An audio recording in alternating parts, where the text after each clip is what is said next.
આ બાજુ દાહોદમાં પ્રથમ વરસાદમાં જ ધોવાઈ ગયું નાળું. વડવા ગામે નાળું ધોવાતા જનજીવન ઠપ થયું.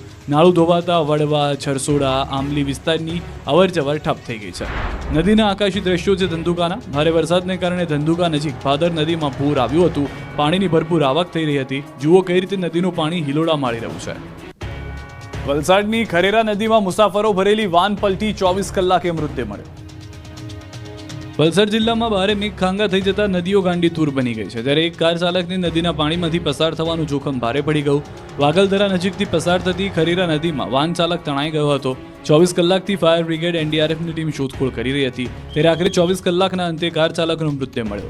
એનડીઆરએફ, ફાયર બ્રિગેડ અને સ્થાનિક તરવૈયાઓની 24 કલાકની શોધખોળ બાદ આખરે નદીના પાણીમાંથી વાન અને ચાલકનો મૃતદેહ પણ મળી આવ્યો છે. આ ચાલકે જીવને જોખમમાં મૂકી નદીના વહેતા પાણીમાંથી વાન પસાર કરવા પ્રયાસ કર્યો.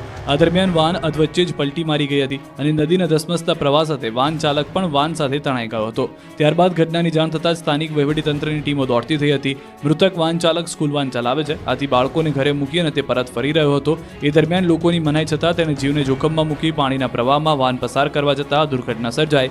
આખરે વાન સાથે મૃતદેહ મળી આવતા સમગ્ર વિસ્તારમાં ગમગીનીનો માહોલ છવાયો હતો. વલસાડમાં ચાલુ વરસાદે નીકળી અંતિમ યાત્રા.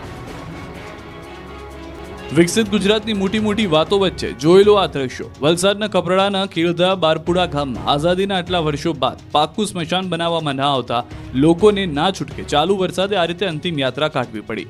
કેળધા બારપુડા ગામમાં એક વૃદ્ધનું મોત થતાં તેમના અંતિમ સંસ્કાર માટે લોકોને આ રીતે ચાલુ વરસાદમાં પાણી ભરેલા માર્ગ પરથી ચાલીને પહોંચવું પડ્યું.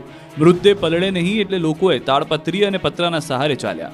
ઉપરાંત સ્મશાન ગામથી 2 કિલોમીટર દૂર છે, જ્યાં લાકડાની પણ વ્યવસ્થા ન હોવાથી અંતિમ યાત્રામાં જોડાયેલા ડાઘુઓ હાથમાં લાકડા અને ટાયરો લઈને 2 કિલોમીટર ચાલ્યા. અંતિમ સૈયા પર અને તાડપત્રી અને પતરા ઢાંકી અંતિમ વિધિ કરાય. તંત્રના પાપે અહીંના ગરીબોને મોત બાદ પણ શાંતિ મળતી નથી. આવું પ્રથમવાર નથી બન્યું. દર વર્ષે ચોમાસામાં કપરાડા અને ધરમપુર તાલુકાના જંગલ વિસ્તારમાં આવા દ્રશ્યો સર્જાય છે.